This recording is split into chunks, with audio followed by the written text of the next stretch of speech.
સ્વાગત છે મિત્રો આપ સૌનું આપણી ચેનલ મયુરી જ્ઞાનમાં। મિત્રો આ વિડીયોમાં આપણે આજના સમયમાં બાળકો સાથેના વર્તન વિશેની વાત કરીશું અને સાથે જ બાળકને કયા માધ્યમમાં ભણાવવા એ વિશેની પણ વાત કરીશું। તો આગળનું માર્ગદર્શન આપશે આપણને તુષાર શુક્લ સાહેબ। મૂકીને ફિલ્મ રમવા બેઠા એક આ લેસન આપવા વાળા છે ને નિશાળમાં એ કઈ કાળો કહે છે એ બાળકે ઘરે આવીને જે કરવાનું છે એ ગૃહ કાર્ય બીજું છે, શાળામાં જ એના ભાગનું કામ પૂરું કરી દેવું છે। હું તો કોઈ દિવસ ઘરકામ કરીને ગયો નથી નિશાળમાં, એકે વાર નહીં હો। મારા પપ્પાએ મારી સ્કૂલની નોટની પાછળ ચિઠ્ઠી લખી લે, ચિરંજીવી તુષારે ગૃહ કાર્ય કર્યું નથી, આટલું। તે મારા શિક્ષકને હું દર વખતે બતાડતો, પછી તે એમણે મને કહી દીધેલું કે હવે કોઈક વાર લેસન લાવો ત્યારે લેસન બતાડજો। પપ્પાએ તારીખ નહીં નાખેલી, કારણ કે એમને ખ્યાલ જ હતો કે આ કોઈ એક તિથિ માટેનું નથી, આ કાયમ માટેની વ્યવસ્થા છે। બાળક ઘેર આવી જાય પછી ઘરનું વાતાવરણ, મમ્મી પપ્પા, એમાં બીજી ઘણી બધી પ્રવૃત્તિઓ કરવાની હોય, આટલો કંઈ જુલમ હોય। પણ હવે બાળકોને આપણે આપણા હાથે આ હરીફાઈમાં નાખી દીધા છે અને દરેક માણસ બીજાનો જ વાંક કાઢીને એમ કહે છે એટલી બધી કોમ્પિટિશન છે ને। કોમ્પિટિશન કોઈ બે માણસો સંમત થાય ને ત્યારે જ થાય। તમે 3-4 છોકરાને ઊભા રાખો એટલે હરીફાઈ છે, તમે તમારા બાળકને માં ઊભું જ શું કામ રાખો છો હરીફાઈમાં? બાળકો હરીફાઈનો વિષય જ નથી, બાળકો પ્રસન્નતાનો, ઈશ્વરના વરદાન સ્વરૂપે આવેલા છે। આવ્યા નથી હોતા ત્યાં સુધી શું હાલત હોય છે, કેટલા મંદિરોએ જઈને માથા નમાવીએ છીએ, ત્યારે આવે છે અને આવ્યા પછી એમની સાથે શું કરીએ છીએ આપણે?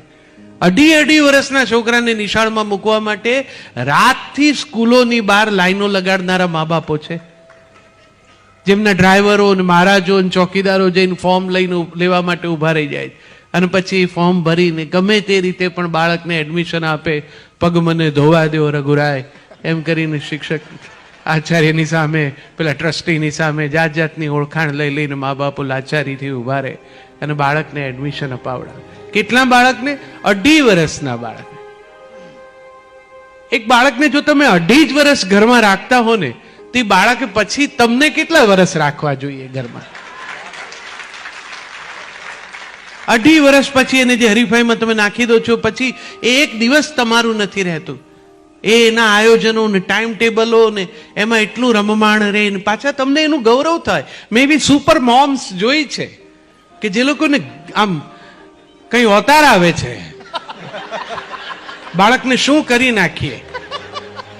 એ એલાર્મ મૂકીને સુવે ને એલાર્મ વાગે એના કરતા વહેલી જાગે, એના ઉઠ્યા પછી એલાર્મ વાગે, પછી છોકરાને ઉપાડે અને અડધો ઊંઘમાં હોય ત્યાંથી સ્કૂટી ઉપર પાછળ બેસાડે, છોકરું જોકા ખાતું હોય એને લઈ જઈને સ્વિમિંગ પુલમાં નાખે, અડધો ભીંજાય ત્યાંથી ઉપાડીને ટેનિસ કોર્ટમાં મૂકે, 2 શોટ માર્યા હોય ત્યાંથી લઈ જઈને પાછો ચિત્રના ક્લાસમાં નાખી આવે, પાછી ઘેર આવે ત્યાં પેલી કૂતરા પકડવાની રિક્ષાઓ ઊભી હોય એમાં પાછા છોકરા ભરાય, એને પાછા નિશાળમાં નાખી આવે, નિશાળ છૂટે ત્યાં પાછી એ રિક્ષા ઊભી હોય ત્યાંથી એને લઈ જઈને નૃત્યમાં મૂકે, એને પાછો ઉપાડીને કરાટેમાં નાખી આવે, પછી ફ્રેન્ચમાં મૂકે। અરે બાળકને ફ્રેન્ચ શીખવાડે। મેં કહું આ કેમ ફ્રેન્ચ? ના કે ભવિષ્યમાં યુરોપિયન કન્ટ્રીઝમાં એને સહેલું પડે, અને કેમ જાણે બધા અહીંથી માઇગ્રેટ થઈ જવાના હોય। અહીં અમદાવાદમાં ચાલે એટલા મળશે, અમારે તો ઘણા છે। દરેક બાળક પાસે આ પ્રકારનું ઉત્તમ કઢાવવા માટેનો આટલો અઠાગ્રહ અને આટલું બધું જો તમારે કરાવવું હોય, એક બાળકને નૃત્ય આવડવું જોઈએ, જુડો કરાટે આવડવા જોઈએ, ક્રિકેટ આવડવું જોઈએ, તો મા બાપ તરીકે તમારે સહેજ વહેલા વિચારવું જોઈએ। આ એક બાળકનું અલગ અલગ કામ છે।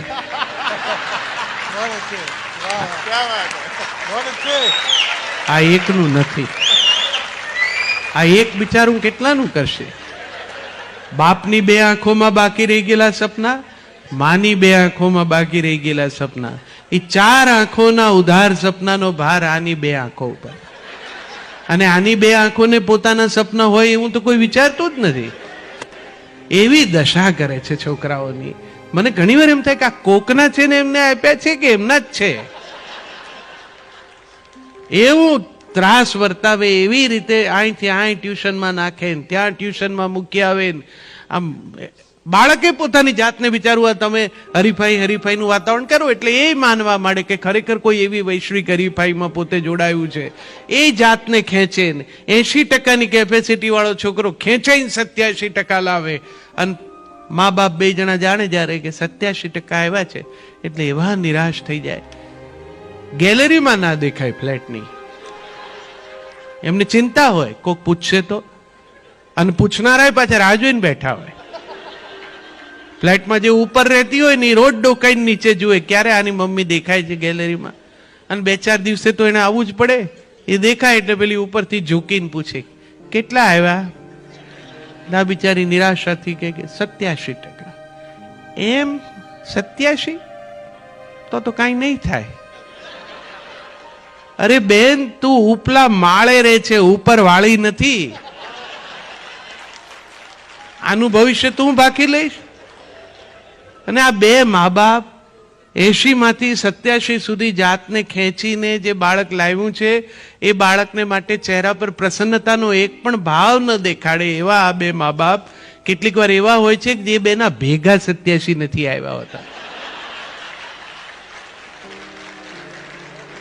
આ દશા છે. આપણા સંતાનો સાથેનો આપણો સંબંધ કેવો છે, પછી એમણે આપણી સાથે કેવો રાખવો જોઈએ. સેજ જાગૃત થાવ. ક્યાંય હરીફાઈ છે જ નહીં.